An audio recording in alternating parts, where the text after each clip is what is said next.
Second climax வந்து யாருக்குமே படத்துல நடிச்ச பாலாவ தவிர யாருக்குமே தெரியாது செகண்ட் கிளைமேக்ஸ். என்ன காரணம்? சுப்பிரமணியபுரம் படம் இருக்குல்ல, அதுல வந்து சசி சார் ஓட ஃபார்முலா தான் அது.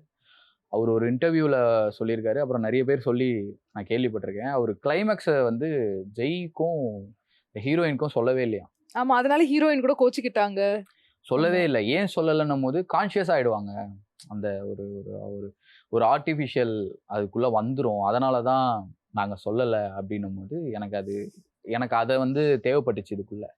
அப்போ நாங்க என்ன டிசைட் பண்ணிட்டேன் அப்டின்னா, படத்துல வந்து 2 கிளைமாக்ஸ் இருக்கும். படம் பார்த்த எல்லாருக்குமே தெரியும். படத்துல 2 கிளைமாக்ஸ் இருக்கும். நான் ஒரு கிளைமாக்ஸோட நிறுத்திட்டேன் எல்லாமே நரேஷன். படத்துல நடிச்ச சின்ன சின்ன கேரக்டர்ஸ்க்கு அவங்க அந்த கேரக்டர் மட்டும் தான் தெரியும். அவங்களுக்கு ஃபுல் கதை கூட தெரியாது. அத நான் என்ன பண்ணேன், இப்ப காந்தி கண்ணம்மான்னு ஒரு கதை சொல்றோம். அவங்களோட முடிவு இப்படிதான் இருக்க போகுது. அப்படின்னு நம்ம முன்னாடியே சொல்லிட்டோம்னா, அந்த கேரக்டர் மேல அவங்களுக்கு பரிதாபம் தான் வரும்.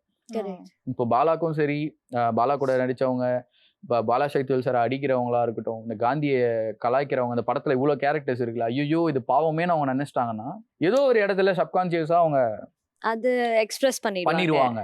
ஆனா நம்ம என்ன பண்ணுவோம், இதை எதையுமே சொல்ல வேண்டாம். இதோட ஸ்டாப் பண்ணிப்போம் நரேஷன். அதாவது லாஸ்ட்ல கிளைமேக்ஸ்ல வந்து ஷூட் பண்ணும்போது கூட யாருமே கிடையாது அந்த இடத்துல. அந்த ஆர்டிஸ்ட் இல்லாம தான் நாங்க ஷூட் பண்ணோம்.